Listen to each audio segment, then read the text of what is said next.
Good day everyone, my name is Rhea Angel A. Mariscal, and now I will be discussing to you the models of world Englishes that have accounted for the different types of English that emerge independently from British and American English. English that emerges independently from British and American English. At roughly the same time, there are three scholars came up with rather similar models which aim to characterize world English with one conceptual set. First, the Tom MacArthur's wheel model. MacArthur invented the circle of world English theory in 1987, at the same time as Gorlach in 1988 and the 1980s with similar theories. MacArthur, MacArthur's wheel conceives of a central variety called World Standard English, which is obviously an idealization and perhaps best represented as written international English, though there are slight differences between written British and American norms. One of the example of this is the color, or in British English, the color is colour. Colour um, is spelled as COLOUR, while in American English is color. Color spelled as COLOR. And that is in the first circle. In the next circle around the hub is made of regional standards or standards that are emerging. As we can see here, there is East Asian Standard English, South Asian Standard English, Canadian Standard English, while the outer layer comprises localized varieties which may have similarities with the regional standard or emerging standards, like the Hong Kong English, Singapore English, Malaysian English, Philippines English, Japanese English, and Chinese English. And that is the wheel model of MacArthur. MacArthur's idea of his model differs on ENL, or English is a native language, such as the USA and UK.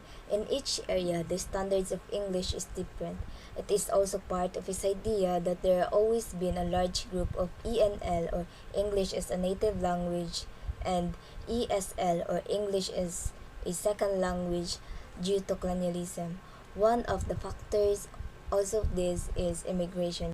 Just like in Canada, there are a lot of Filipino there, and to easily identify if that individual or person is a Filipino, we can easily identify it through to his or her pronunciation and the way he or she construct his or her English language. Next, the Manfred Gorlach's circle model. In this circle, they are no longer concentric. There is no center holding it all together. In this model, it is more consistent though less comprehensive. In inner circle, varieties come closest to constituting such a center but are conceived of as non-monotelic. They are influential by ENL, or English is a native language, which are norm providing, while the outer circle comprises ESL, or English is a second language, which have their own spoken norms but tend to rely on the outer circle for models of formal written, especially English. And next is the expanding circle, comprises EFLs, or English as a foreign language, which have not developed internal norms and accordingly rely on external norms. And the outside of the circle are mixed varieties, and these are the Pidgins, Creoles, and mixed language involving English. And in the last model is the Braj-Kashiri's circles model, and this is known as the triconcentric circle. In the first circle, there is this called expanding, or EFL, or English foreign language, and the next circle is the outer, or ESL, or called as or known as English second language, and in the third circle is called inner, or EL1, and it is the main language English. And in inner circle, the total number of English speakers in the inner circle is as high as 380 million, of whom some 120 million are outside Europe. outside the USA, while in the outer circle includes countries where the English is not their native tongue but it is important for historical reasons and plays a part in the nation's institutions, either as a official language or otherwise, like in the Philippines, Singapore, and Malaysia, so on and so forth.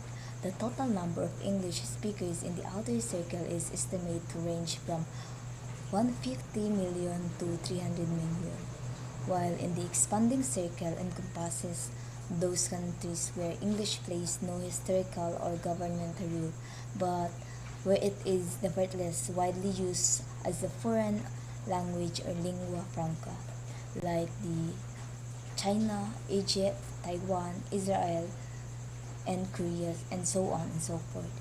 And the total in this expanding circle is the most difficult to estimate, especially because English may be employed for specific limited purposes, usually in business English. And now let's proceed to World English's ideologies. Um, Many people from around the world are likely to agree in the following. English is the most useful language for global commercial, scientific, and cultural exchange. The best kind of English is spoken by native speakers, particularly those from the United Kingdom and the United States of America, and everyone else should try to emulate their English or imitate their accents.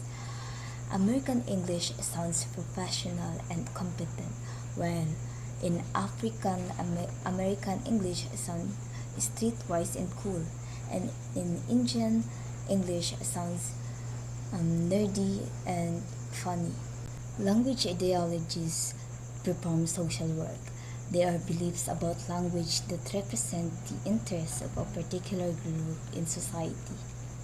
This principle is best demonstrated with reference to a well-studied language ideology that can be found in many societies, namely the so-called standard language ideology.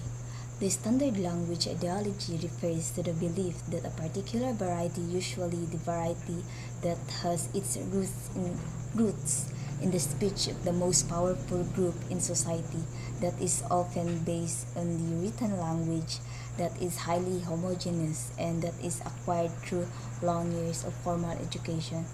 It aesthetically, morally, and intellectually superior to other ways of speaking the language.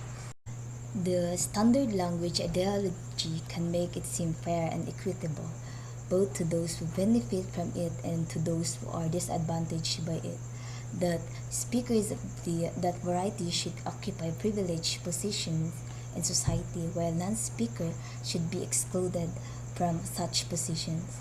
In the USA or United States of America, for instance, that belief is widespread that standard American English is the only appropriate medium for use in education, public administration, employment, the courts, or the media. By contrast, other forms of language such as African American English, Southern English, or Spanish are considered inappropriate for these purposes. Consequently, speakers of standard American English are more likely to be successful in education, public administration, employment, the courts, or the media than speakers of African American English, Southern English, or Spanish English. The failure of the latter in these fields are not necessarily attributed to the way they speak, but the way they speak is believed to constitute evidence that they are not particularly intelligent, that they are lazy, or that they have a bad attitude at all. Judgment that are used to rationalize their exclusion. And that's how the English or language and ideology works in particular area. There's really a discrimination and oppression. I hope you learned something. Goodbye and thank you.